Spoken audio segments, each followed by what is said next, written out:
सुप्रभात छात्रों। BASY हिंदी कौशल विकास चतुर्थ सत्र के सभी छात्रों का हिंदी विभाग कैलाशवासी रमेश परपुड़कर महाविद्यालय सोनपेट में सभी का स्वागत है। तो दोस्तों, आज हम हिंदी कौशल विकास इसके अंतर्गत पटकथा संकल्पना को लेकर चर्चा करने जा रहे हैं।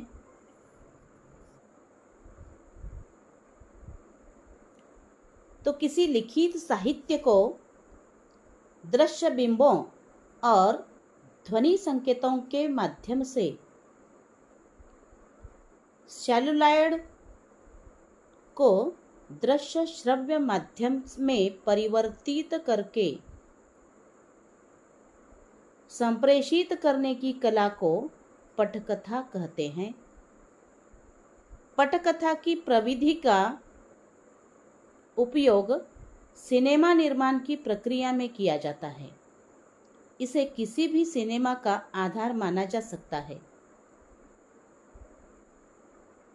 किसी फिल्म की पटकथा को किसी भी पूर्ववर्ती उपन्यास, नाटक, कहानी या उस सिनेमा के लिए लिखी गई मूल रचना से रूपांतरित किया जाता है।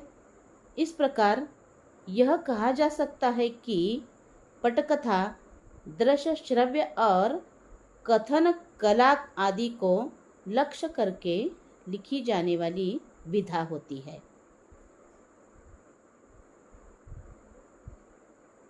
किसी भी पटकथा के अंतर्गत फिल्म निर्माण से जुड़े आवश्यक तत्व निहित होते हैं। मसलन किसी फिल्म में जो घटित हो रहा है, चाहे वह कोई दृश्य हो या संवाद, पटकथा में उसे पूर्वनियोजित रूप से लिखा जाता है, जिसके आधार पर फिल्म निर्माण का कार्य शुरू होता है।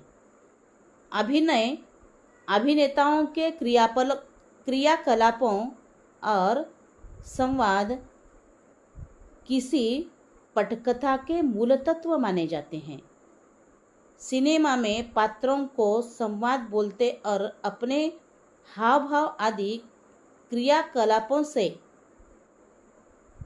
कहानी के तथ्य को संप्राप्ति करते हुए दिखाया जाता है। इस तरह किसी भी पटकथा को लिखते हुए सर्वप्रथम कथानक को सेलुलॉयड की मांग के अनुसार नियोजित किया जाता है। इस प्रक्रिया को रूपांतरण या कहते हैं, जिसकी विस्तार से चर्चा हम अपने इसी अध्याय में आगे करेंगे। पटकथा लिखते हुए रूपांतरण की प्रक्रिया के बाद सबसे पहले पात्रों का निर्धारण किया जाता है, उनके चरित्रों को स्थापित किया जाता है, उनके स्थान और समय का निर्धारण किया जाता है, जहां अमुक कथानक को तर्कसंगत और न्यायोचित ढंग से फिल्माया जाना संभव हो सके। फिर संपूर्ण कथानक के अनुसार उन चरित्रों के संवाद लिखे जाते हैं और इन सब के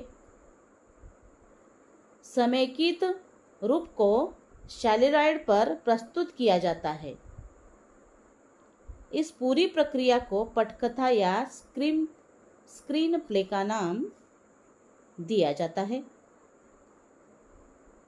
किसी भी सिनेमा की पटकथा परंपरागत साहित्य से अलग विधा होती है। यह उसकी हूबहू नकल नहीं होती और इसमें कहानी के उस भाग को शामिल नहीं किया जाता जिसे दृश्य माध्यम के द्वारा ठीक ढंग से प्रस्तुत किया जाना संभव नहीं हो सके। हम अपने अनुभवों के आधार पर यह जानते हैं कि कोई साहित्यिक रचना कितनी भी महान या कालजयी हो, लेकिन यह जरूरी नहीं है कि उस कथित रचना पर बनी फिल्म भी उतनी ही महान और कालजयी हो जाए। इसके लिए यह जानना जरूरी है सिनेमा निर्माण की प्रक्रिया साहित्यिक लेखन से पृथक विधा होती है और पटकथा को सिनेमा निर्माण की प्रक्रिया की रीढ़ माना जाता है। पटकथा लेखन का कोई प्रारूप पूर्व निर्धारित नहीं होता और ना ही इसकी कोई नियमावली निर्धारित है। इसका प्रारूप लेखक दर लेखक बदलता रहता है। यद्यपि इसकी कुछ नियत पारिभाषिक शब्दावली होती है, प्रत्येक विधा की अपनी कुछ सीमाएं होती है, तो प्रत्येक विधा के लिए कुछ विशेष योग्यताओं की आवश्यकता होती है। पटकथा विधा की पहली आवश्यकता होती है कहानी। अब प्रश्न यह उठता है कि पटकथा के लिए कथा का चुनाव कहाँ कैसे किया जाए। क्या किसी भी कहानी, उपन्यास और लघुकथा पर सिनेमा के लिए पटकथा लिखी जा सकती है? जाने माने दृश्य माध्यम ज्ञापक मनोहर जोशी कहते हैं, कथा में नाटकीय तत्व चाहिए। तो फिर यह सवाल उठता है कि यह नाटकीय तत्व कहाँ से आए। अरस्तु के अनुसार नाटकीय तत्व तब आता है जब कोई जटिलता या संघर्ष की स्थिति उत्पन्न होती है। मसलन यदि किसी कहानी में पात्रों के सामने कोई जटिल समस्या नहीं है, कोई संकट नहीं है, तो उससे नाटक पैदा नहीं हो सकता। जटिलता प्रस्तुत होने से नाटक पैदा होता है और उस जटिलता का समाधान होने पर ही वह खत्म होता है। अर्थात सर्वप्रथम यह पटकथा लेखक की पहली जिम्मेवारी बन जाती है कि वह अपने पात्रों के लिए जटिलताएं गढ़े। दूसरे, किसी भी पटकथा हेतु एक अत्यंत आवश्यक तत्व है गति। पटकथा गतिशील होनी चाहिए, अर्थात कथानक कहीं भी रुका हुआ सा न जान पड़े, क्योंकि दर्शक सिनेमा में ठहराव कतई पसंद नहीं करता। ठहराव से सिनेमा के कथानक की लय टूटती है और साथ ही दर्शक का मोह भी भंग होता है। सिनेमा की लयात्मकता बने रहे इसके लिए पटकथा लेखक कथानक में घटनाओं का निर्माण करता है। कहना न होगा कि जहाँ लिखित साहित्य में घटनाओं के बगैर भी कोई रचना पूर्ण हो सकती है, वहीं सिनेमा में घटनाएं एक महत्वपूर्ण घटक बनकर सामने आती है। इसलिए यह कहा जा सकता है कि किसी भी पटकथा के लिए उसी कथा को बेहतर माना जा सकता है जो कथा घटना प्रधान हो। इसका मतलब यह कतई नहीं है कि यदि किसी कथानक में आलतू फालतू घटनाओं की भरमार कर दी जाए तो वह कथा किसी सिनेमा की पटकथा के लिए उपयुक्त हो जाती है। कहने का तात्पर्य सिर्फ इतना ही है कि फिल्म की पटकथा की पहली मांग यह होती है कि प्रत्येक दृश्य में कुछ न कुछ सतत घटित होता रहे, कथानक कहीं ठहर न जाए। किसी भी पटकथा में इस बात का भी ध्यान रखा जाना चाहिए कि कथा में पात्र ऐसे हो जिनके चरित्रों में आपसी टकराहट दिखती हो, क्योंकि चरित्रों की आपसी टकराहट से ही घटनाएं पैदा होती है और सिनेमा में कथानक को आगे बढ़ाती है और दर्शकों को कथा से बांधे रखती है। इस तरह हम देख सकते हैं कि एक सफल सिनेमा के पीछे एक सफल पटकथा कितनी आवश्यक होती है। यह कहना अतिशयोक्ति न होगी कि किसी भी फिल्म की सफलता उस कथा की पटकथा पर निर्भर करती है। इसलिए फिल्म निर्माण की प्रक्रिया में पटकथा लेखक की खास जिम्मेवारी होती है। पटकथा लेखक की इन जिम्मेदारियों के कई स्तर होते हैं। मसलन पटकथा के अंतर्गत घटना की प्रधानता, चित्रात्मकता, लयात्मकता, भाषागत वैशिष्ट्य आदि सभी अपनी अपनी महत्वपूर्ण भूमिकाओं का निर्वाह करते हैं। तो दोस्तों, इस तरह से फिल्मी दुनिया भारतीय समाज से अलग अलग का लगाव रखती है। साथ ही समाज के महत्वपूर्ण बिंदुओं की भूमिका को भी निभाती है। फिल्म जगत के कालक्रम के अनुसार बदलाव आना स्वाभाविक है। इस कालक्रम को ध्यान देते हुए फिल्मों की कथा निर्माण करने का प्रयास होता है। साथ में यह भी महत्व का है कि समय के अनुसार निर्मित कथानक ही दर्शकों को भाता है। दर्शक उससे भरपूर प्यार करते हैं और दर्शकों को प्यार मिलता भी है। इस दृष्टि से पटकथा लेखन फिल्म निर्माण करने की अभिन्न अंग है, या यूँ कहिए कि फिल्म की पटकथा होती है। पटकथा लेखक केवल एक ही निश्चित उद्देश्य सामने रखकर पटकथा का निर्माण करता है।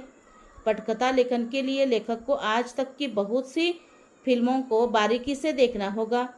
उससे 10 या 15 फिल्मों को चुनना होगा कि इन्हीं फिल्मों का कथानक की प्रस्तावना, कथानक का संघर्ष और कथानक का समाधान कैसा हुआ है, इन्हें नोट कर लेना होगा। इस तरह से पटकथा लेखन यह फिल्म अथवा दूरदर्शन कार्यक्रम के लिए लिखा कच्चा चिट्ठा होता है। इसे मूल रूप से भी लिखा जाता है और उपन्यास और कहानी को आधार बनाकर भी लिखा जाता है। इसमें कहानी और उपन्यास के अलावा संवादों, घटनाओं और दृश्यों का विस्तृत ब्यौरा होता है। यह लेखन एक मौलिक सिद्धांत है। इस लेखन में प्रारूप आवश्यक होता है और तो दोस्तों, पटकथा लेखन करना मेहनत, अभ्यास, कौशल और सृजनात्मक कार्य है। कोई लेखक जैसे जैसे फिल्मी दुनिया के साथ जुड़ता है वैसे वैसे वह पटकथा लेखन की सारी बातें सीख लेता है। पटकथा लेखक को उसकी बारीकियां अगर पता भी न हो तो कम से कम उसे ऐसा लेखन करने की रुचि होनी चाहिए। निर्माता, निर्देशक लेखक से अच्छी पटकथा लिखवा लेते हैं, कमियों को दुरुस्त करने की सलाह देते हैं। हिंदी की साहित्यकार मन्नू भंडारी ने कई टीवी धारावाहिकों के साथ फिल्मों हेतु बासु चटर्जी के लिए पटकथा लेखन किया।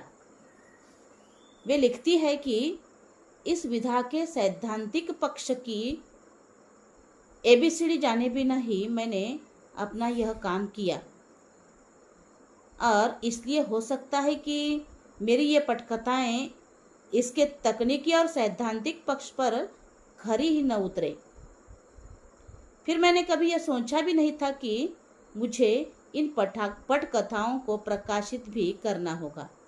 मैंने तो सिर्फ बासुदा के लिए लिखा था और उनकी ज़रूरत के हिसाब से लिखा था, सैद्धांतिक पक्ष के अनुरूप नहीं।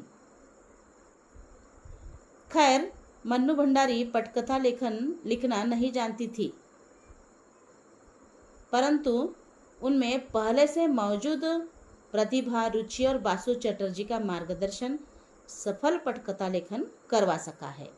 तो पटकथा लेखन के 2 तकनीकी तरीके जो आमतौर पर फिल्मी दुनिया में अपनाए जाते हैं, एक है घटना दर घटना, दृश्य दर दृश्य, पेज दर पेज लिखते जाना। इसे लेखन की गतिशील यानी रनिंग शैली या क्रमबद्ध तरीका कहा जाता है और दूसरा तरीका है स्थापित लेखन तरीका।